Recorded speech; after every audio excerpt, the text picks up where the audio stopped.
7 million people in refugee-like situations live in camps. The camps are overcrowded and lack basic sanitation. Their inhabitants share a water tap with thousands of other people. There is not enough food, so they are malnourished and have a whole range of chronic, respiratory, and mental health illnesses. The nearby hospitals don't have enough ICU beds.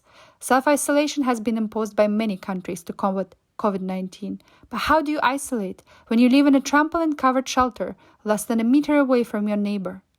The abundance of news stories and research papers suggests how disastrous it may end up if the virus seeps into a cramped refugee camp like Moria in Greece. Yet there is no clear strategy for the camp authorities to avoid the outbreak and its fatalities.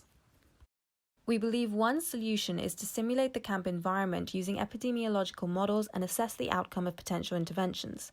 Our research informed us that an SCIR model, susceptible, exposed, infected, recovered, would be most applicable given the nature of refugee movement, which is mostly confined to within camp boundaries. We explored two approaches to SCIR models, an agent-based and a compartment model. Through this process, we have had the pleasure of expert advice from Shikta Das, who is an epidemiologist, and Joel Hernandez, who is an NGO worker covering Moria camp.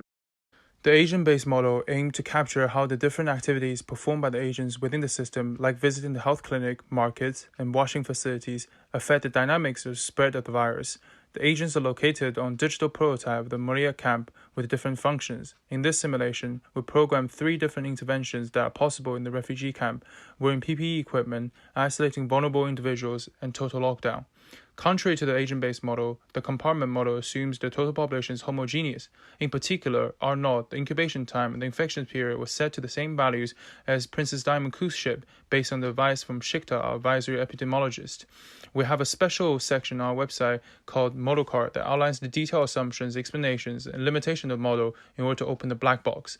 The top plot shows the result of the agent-based model on the different intervention scenarios. To determine the most effective intervention strategy, we take the sum of the exposed, infected, and recovered individuals per strategy and look for the lowest value. According to this analysis, the most effective intervention strategy was providing personal protective equipment to the whole population as well as isolating the most vulnerable individuals. According to the heat map produced by the compartment model, if we aim to reduce the total number of people affected by the virus, this requires early action to be combined with an effective mitigation strategy that reduces the transmission probability by 94%. Failure to act within the first few days of the action window means that the outbreak cannot be stopped.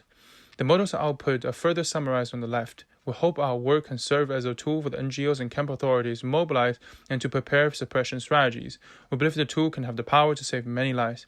Here are our lovely team members with diverse backgrounds and skill sets. You can find the links to the website hosting all the models, results, and findings. Thank you so much for having us.